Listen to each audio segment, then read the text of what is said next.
Antes, vamos falar do Cruzeiro? Domingo joga contra o CSA no Mineirão. E aí, cruzeirense? Qual que é o sentimento para esse jogo? O CSA tem sido uma pedra no sapato ultimamente. Então faz o seguinte, abre o seu coração aqui no Globo Esporte e participa da nossa pergunta do dia. Qual o sentimento para esse jogo de domingo? É festa? Não só quer negócio de taça, festejar? Ou tem um sentimento de vingança? Rebaixar o CSA? Participa com a gente, o quadradinho pretinho, cheio de pontinho, você.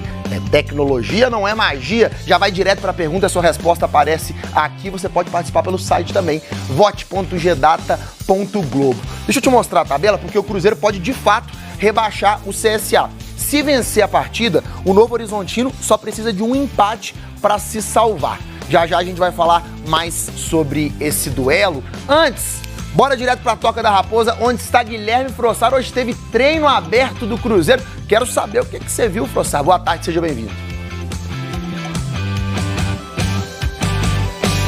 Fala, Maurício, muito boa tarde para você, para todo mundo que nos acompanha. Pois é, sempre legal acompanhar um treino aberto, né? Preparação para esse jogo de domingo contra o CSA, jogo em que o Cruzeiro vai receber a taça de campeão da Série B. O Machado, né, foi liberado para esse jogo. Ele foi julgado pelo STJD pela expulsão no jogo contra o Ituano, saiu bem nervoso de campo aquele dia, o torcedor vai se lembrar, mas pegou só um jogo de suspensão já cumprida, portanto o Machado estará em campo normalmente. Hoje chamou nossa atenção aqui a presença no treino do Neres, zagueiro contratado para a próxima temporada. Ele ainda faz trabalhos físicos ali, ainda não participa dos treinos com os outros companheiros, mas aos poucos vai ali se ambientando a nova casa, ele que fará parte do elenco para a próxima temporada. Falando em próxima temporada, antes do treino, teve uma entrevista coletiva hoje do Pedro Martins, diretor de futebol do Cruzeiro, que agradeceu muito ao elenco deste ano, jogadores que fizeram parte dessa campanha de acesso à Série A, e falou também sobre o planejamento para o ano que vem, como o Cruzeiro vai planejar e montar o seu elenco para disputar a Série A. Vamos ver o que ele disse. Todo mundo aqui pensa grande, sabendo que não dá pra gente prometer a constituição de uma equipe que vai gastar mais do que se tem. Esse caminho a gente já viu onde leva os clubes. A gente vai fazer muito, a gente está trabalhando com os melhores profissionais no mercado para justamente colocar o Cruzeiro no seu lugar que é devido, é colocar o Cruzeiro como protagonista no futebol brasileiro.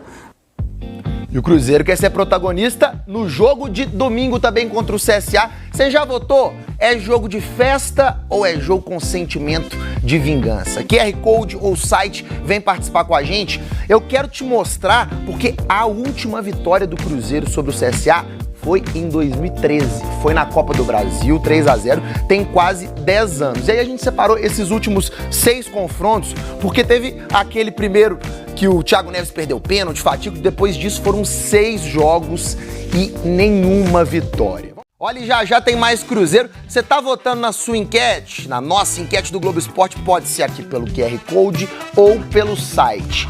É festa? A minoria tá achando que é festa. Tem muita gente com vingança. 84% querendo vingança do CSA. Cruzeiro e CSA no domingo. É só festa a entrega da taça ou é vingança? Pode rebaixar o CSA. Olha só, 16% apenas de seres evoluídos que só querem festejar. A maioria tá querendo dar o troco.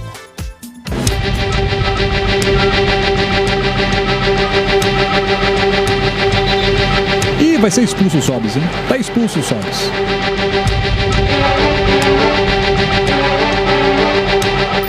É o jogo do ano. A gente merece finalizar esse jogo com vitória, né? Todos abraçados, com o Mineirão lotado e desfrutar esse último jogo.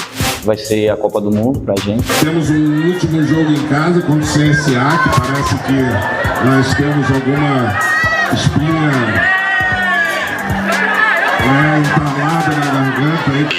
Uma rivalidade recente, que já rendeu de meme na comemoração. De virado, o Azulão tá fazendo 2-1 pra cima do Cruzeiro.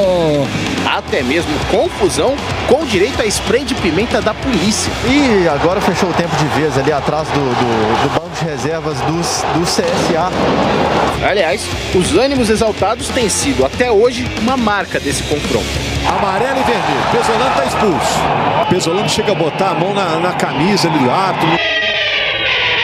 Quem diria que um Cruzeiro e CSA na última rodada da Série B teria tanta importância? Mas é que além da entrega da taça, esse jogo dá oportunidade ao Cruzeiro se livrar de um título incômodo. o de freguês do CSA. É porque na última década o time só venceu os alagoanos uma vez e no distante ano de 2013. Então, nesse domingo, o Cruzeiro tem a chance de quebrar esse tabu e, além disso, derrubar o rival para a Série C. Eu espero que do CSA consiga ganhar para quebrar esse tabu, levantar a taça feliz e o CSA possa ser rebaixado. Vitória, né? É importante levantar o título e o CSA não vai aguentar, não. Só alegria. O Mineirão cheio, lotado e nós comemorando. Ainda mais que o chefão vai estar aí, né? Apesar da empolgação, o passado dá vantagem ao CSA.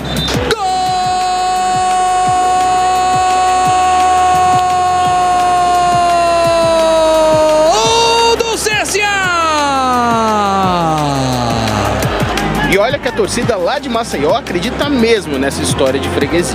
Estou confiante. CSA vai permanecer na Série B e ganhando do Cruzeiro em casa. 2-0. 2-0? Assim, fácil? 2-0. Tranquilo? Tranquilo. E é? Acho que vai ser uns 3 aqui para o Cruzeiro. 2-0. O resultado só vem no final do jogo, mas a expectativa de público já é a melhor possível. Agora pode ir pro CSA fazer a festa linda, torcida, colocando geral e vamos. Nós esperamos vocês lá em casa agora. Clima tão bom que se um áudio fosse enviado hoje, a história seria diferente. A começar por quem receberia esse recado. Fala Fenômeno, bom dia. Motiva a moçada bastante para poder ganhar do CSA. Torcer pro Novo Horizontino ganhar lá também e a gente poder rebaixar o CSA. Acabar de vez com essa nhaca e voltar bem pra Série A. Vingança! Pode acender a luz que pelo menos é o que tá querendo a maioria do torcedor. Votação encerrada, 84% dos cruzeirenses querem vingança no jogo contra o CSA domingo, jogo de entrega da taça. Obrigado pela participação, Globo. Vamos, Cruzeiro! Afinal de contas, uma quarta-feira de feriado, este 2 de novembro, mas que com muito trabalho na Toca da Raposa, inclusive com a rara presença dos jornalistas. Você esteve na Toca mais cedo e o que nos conta, Fred Teixeira, boa tarde. Boa tarde, Pedro, boa tarde, Mara, boa tarde ao amigo ouvinte. Realmente, a segunda vez no ano em que a imprensa pôde acompanhar direto da Toca da Raposa os trabalhos do Cruzeiro nessa temporada. E antes do trabalho, a gente teve também uma coletiva do Pedro Ribeiro, nós vamos entrar em detalhes depois. O trabalho hoje na Toca da Raposa, podia pensar assim, o Cruzeiro já é campeão, já tá em reta final, os jogadores vão estar meia boa. Não, o trabalho é realmente intenso, duro, a chuvinha caía. Pesolano não dá fogo. Em cima, não dá fogo. A gente viu no treinamento o grupo praticamente quase completo, as exceções são apenas jogadores que ainda se recuperam de lesões, no caso o Chay, o Stênio e o Rafa Silva. O restante, todos os jogadores em campo, mesmo que realizando algumas atividades em separado. Por exemplo, o Wesley Gasolina, o lateral direito, o volante Neto Moura, que se recuperam de lesões, estão fazendo aquele processo de transição para a atividade física, mas estavam lá em campo trabalhando. E junto deles também o zagueiro Neres, recém-contratado, mas como ele tem muito tempo sem atuar, o último jogo dele foi apenas em junho, quando ele rescindiu o contrato com seu clube lá na Arábia Saudita, então ele precisa ainda buscar uma melhor forma física, não vai ser utilizado para esse último jogo, só vai passar mesmo a treinar com bola nas atividades. Quando voltar do período de férias os demais jogadores, aí sim ele vai ser totalmente integrado. Quem foi a campo? No primeiro momento, uma atividade mais de aquecimento, separar o grupo em 2 campos distintos, sem ter conotação de titular ou reserva, um trabalho muito forte de saída de bola, marcação sob pressão, em campo reduzido, com jogadores tendo que tocar a bola o mais rápido possível, sem poder dar mais de 2 toques na bola. Depois, num segundo momento, aí sim, houve um trabalho tático. Também ainda não com definição de titulares ou reservas. Também em campo reduzido e com apenas 9 jogadores de cada lado. O Pesolano tem muito isso, né? Quer ver a ocupação de todos os espaços, né? E que os jogadores tenham velocidade de raciocínio, rapidez, reação de movimentos para poder escapar de uma marcação mais cerrada. E, de novo, com os goleiros participando o tempo todo, com os pés, inclusive, dessa saída de bola lá atrás. Então a gente eu vi muito lá o Rafael Cabral fazendo essa saída e o Denivis também, quando estava treinando, o Gabriel Mesquita também, quando estava treinando na parte dessa atividade, todos os goleiros sendo muito exigidos também com os pés. E foi uma atividade muito produtiva. A gente viu um aproveitamento dos homens de frente tão muito alto. Tanto Luvanor, o Jajá, até o Lincoln também, que não vem sendo tão utilizado assim. O Lincoln fez um golaço lá no treinamento, o pessoal, até os próprios jogadores aplaudiram ele, brincaram. Então, assim, você sente que é um clima, assim, ao mesmo tempo que é um clima alto astral, mas todo mundo trabalhando sério, porque a intensidade, a cobrança do Pesolano e da comissão técnica é muito alta. Nessa segunda parte... Só para completar, antes de você falar da segunda parte, e exatamente o que você está falando disso, né, dessa determinação, mesmo com o Cruzeiro tendo vencido já tudo e tal, ok e tal. Olha, entrevista de treinador, quando tá chegando em clube, é aquele cheio de promessas, né, Pedro Abílio?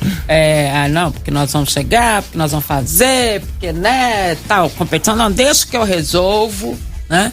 O Cuca mesmo falou na chegada dele no Atlético, né? Eu conheço esse grupo, eu resolvo esse problema. É um problema que eu consigo resolver. Não conseguiu. A entrevista do Pesolano, no início, quando ele apareceu, a gente nem conhecia ele direito e tudo mais, ele não prometeu nada. Mas ele disse que o Cruzeiro teria um time intenso. Intensidade, talvez tenha sido a palavra que ele mais usou. E o Cruzeiro é intenso o tempo todo. Então ele foi extremamente verdadeiro, né? E olha que a gente nem conhecia ele. Não dava pra ter essa noção de que ele era um treinador que trabalhava dessa forma, né? E a intensidade, ela é dentro das quatro linhas e é também dele, da comissão técnica dele. Ele é intenso no trabalho, intenso, é de entrega, o trabalho é de entrega. E aí, meu caro, o jogador vê o seu treinador nessa situação de intensidade, querer mais, mesmo porque é o último jogo, não sei o quê. Qual é o exemplo que você segue? É esse exemplo. Então, quando a gente fala de verdades no futebol, ele foi verdadeiro. Ele fez realmente o que ele falou que ia fazer. A consequência foi a volta à Série A, foi o título da Série B, mas mais do que isso, acho que uma confiança muito grande que esse grupo teve nele. Eu penso da mesma forma, Dimara. Não só voltar, mas a forma como o Cruzeiro volta. Porque podia voltar aos trancos e barrancos com o time disputando a última vaga, não sei o quê. Como tem gente disputando até hoje na última rodada. E pode ficar fora. Time campeão brasileiro, como é o Vasco da Gama, você está abertamente aqui. Mas o Cruzeiro volta com uma equipe que tem um padrão de jogo, tem um sistema tático que varia, inclusive no decorrer das partidas, às vezes até sem fazer substituições. O Pesolano consegue fazer, mudando função de jogadores que são jogadores que conseguem fazer várias funções. Outra vez o jogo sem a bola. O Cruzeiro tem muito essa característica, porque ele é o quê?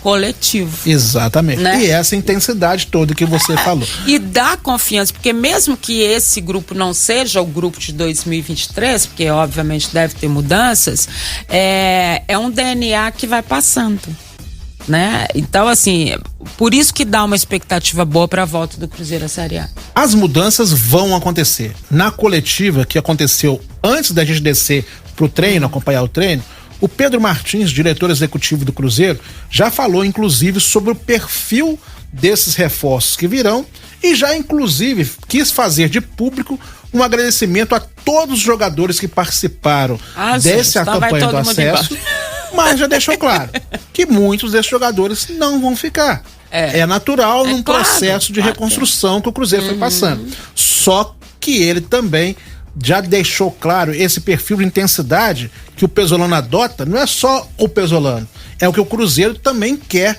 integrar em todas as suas equipes, inclusive na base. Então vai ser com base nisto que o Cruzeiro vai buscar esses reforços, mas não vai ser baseada, não, como o Cruzeiro já caiu em esse erro em anos passados. Ele ressaltou a importância de buscar reforços no mercado, mais preocupado com a questão da qualidade, claro, dentro da realidade financeira que o Cruzeiro vive hoje, do que com a quantidade. E dentro disso, já prevê um elenco mais enxuto para Pesolano no ano que vem. Sinal que vai sair mais gente. Vai sair. Porque a pretensão deles é entre 8, 9 jogadores, dependendo, e a gente já falou sobre isso, dependendo aí da questão dos novos investidores, podendo ser 2 mais, vamos lá, mais experientes, mais um pouquinho de mais conhecidos, talvez, por ali, mas aí depende de investimento. Dentro da realidade seriam 8 ou 9 jogadores nessa linha aí. E mais, eles vão adotar, gente, a mesma coisa que acontece na Europa e que o Brasil já devia, alguns times adotam isso. O São Paulo adotava, não sei se continua adotando, mas é assim, a mesma filosofia tática do treinador da equipe principal é de toda a base. Tem o treinador da base pode vir da Escócia, mas tem que ser a mesma filosofia do técnico principal. Inclusive, eles têm reuniões muito o tempo inteiro. Por quê?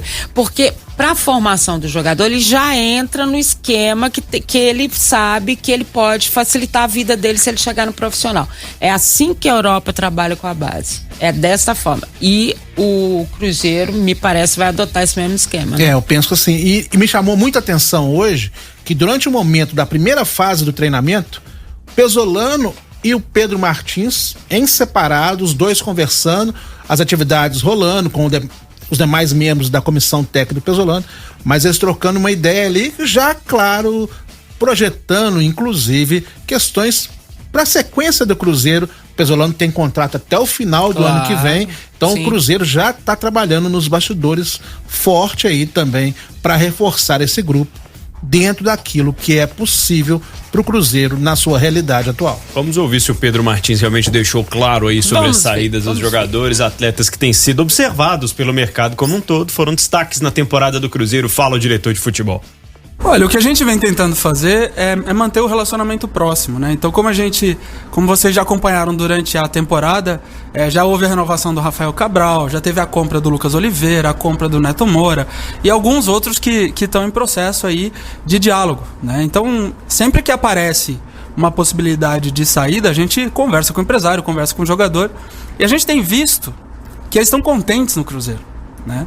Que o Cruzeiro está proporcionando um desenvolvimento e um crescimento para eles. Então a gente está vendo muito mais os atletas querendo ficar no clube do que querendo sair. Mas é óbvio que existe a possibilidade de saída, principalmente quando a proposta financeira ela é quase muito maior do que o ganho dele aqui, né? Mas o nosso objetivo é tentar manter principalmente esses atletas que se adequaram, que conseguiram entender o que o Cruzeiro quer em termos de projeto, para que a gente não precise sair do zero, né? A gente vai tentar fazer esse equilíbrio de montar um elenco que respeite as características, que mantenha as características que a gente conseguiu ver que foram o diferencial do clube na Série B, mas que ao mesmo tempo também consiga ser competitivo perante adversários que também estão investindo muito e que também têm um nível de exigência. Ao mesmo tempo em que ele cita que tem mais gente querendo ficar do que querendo sair, ele destaca que o mercado tem recebido o Cruzeiro já de uma forma mais sólida, né? Que o mercado tem recebido o Cruzeiro muito diferente do que o Cruzeiro vinha sendo cotado antes da SAF e da implementação de tudo que essa temporada provou sobre o projeto do Cruzeiro. E ao mesmo tempo ele até fala, né, Fred? A gente conversava mais cedo ali na redação, que o Cruzeiro vai ser competitivo pro ano que vem, mas dentro das limitações financeiras. Porque no futebol brasileiro, palavras do Pedro Martins, há uma disputa hoje de quem tem o dono mais rico para comprar mais jogador. Verdade. Aí ele fala de Atlético, Flamengo e Palmeiras, que são os times que estão investindo mais, ou pelo menos foi assim até essa temporada. O Atlético deu uma freada nisso porque viu que estava gastando além da conta, a dívida aumentando muito, mas ainda assim o Cruzeiro não deve entrar nessa disputa. A consciência financeira me parece sendo sempre o cerne desse projeto. Até porque não tem como, né, gente? Agora, vamos ser sinceros, sem um time, né, gabaritado é muito complicado. A gente tá vendo aí, o Palmeiras vai ser campeão brasileiro, acho que a gente não tem dúvida disso. O Flamengo ganhou tudo, né? Então, realmente faz a diferença. O único que saiu ali da curva foi o Atlético, que a gente não entendeu ainda por quê. Mas isso também tem um peso. Agora, ali fica muito claro, não sei se vocês entenderam assim, é o seguinte, fica quem se adequou. Sim. Quem não alguns se adequou, né? tchau. E outra coisa, que eles estão recebendo proposta pro jogador. Então, quem receber proposta, vai embora. Né? E talvez por isso que eles estejam aí, a gente fala aí em 8 ou 9 jogadores dentro desse sentido. Tem que ter se adequado ao trabalho do Pesolano. Tem que ter isso, senão não fica. Mas vamos pensar uma coisa que ele falou sobre o fair play financeiro, que no futebol brasileiro não existe isso. Não. Aliás, em muitos lugares existe só na teoria, né? Vamos falar a verdade. No caso, eles passam bem a perna, né, gente? Inclusive, exato. eles vivem sempre sendo dão uns multados, jeitinhos, a gente fala só do Brasil, que é jeitinho, mas só que não. Né, não. Lá na Europa também tem isso, acontece pra muitas todo vezes. lado. Mas vamos pensar em clubes que estão com um orçamento muito mais restrito do que outros que disputam a Série A. Vamos falar aqui mesmo, o próprio América. Sim. O que o América está conseguindo fazer numa Série A com um orçamento tão restrito, tão limitado, comparando com esses outros grandes que tem. O que o Fortaleza faz, uma campanha de recuperação sensacional que foi feita na Série A. É possível o Cruzeiro, mesmo com orçamento mais restrito, fazer um trabalho como esse? É perfeitamente possível. E quando a gente perguntou para ele sobre o que ele projetava para o Cruzeiro disputar no ano que vem na uma Libertadores, uma Sul-Americana, ou era se contentar apenas com manter na elite, ele falou, olha, nossas ambições internas são altas, mas não posso querer julgar pra torcida aqui, prometer isso, aquilo. Nós não vamos prometer nada. Nós vamos fazer um trabalho competitivo, isso nós podemos garantir, o Cruzeiro vai ser competitivo, e aí, no decorrer da competição, nós vamos conseguir visualizar aquilo que vai estar ao nosso alcance. Mas, gente, é óbvio, se tiver muito bem explodindo aí em termos de Copa do Brasil, de brasileiro, eles vão investir. Você começa de um jeito, aí, né, depende. E até porque o fato de você estar bem na competição já atrai novos patrocinadores, já traz gente com investimento. Então, isso é muito relativo. Vai avançando na Copa do Brasil, vai vir mais premiações. Exato. E é um ciclo virtuoso, né? Claro. Pode acontecer também com o Cruzeiro. Destaque final do Cruzeiro. O Cruzeiro já sabe a data da primeira audiência do caso Pirâmides e Rodriguinho. O arbitral do esporte na FIFA marcou para o dia 10 de novembro a audiência do caso. O Cruzeiro deve 3,5 milhões de dólares. Teria que pagar ou entrar em um acordo com o Pirâmides. Mais uma bronca para Ronaldo Fenômeno e sua equipe tentarem resolver.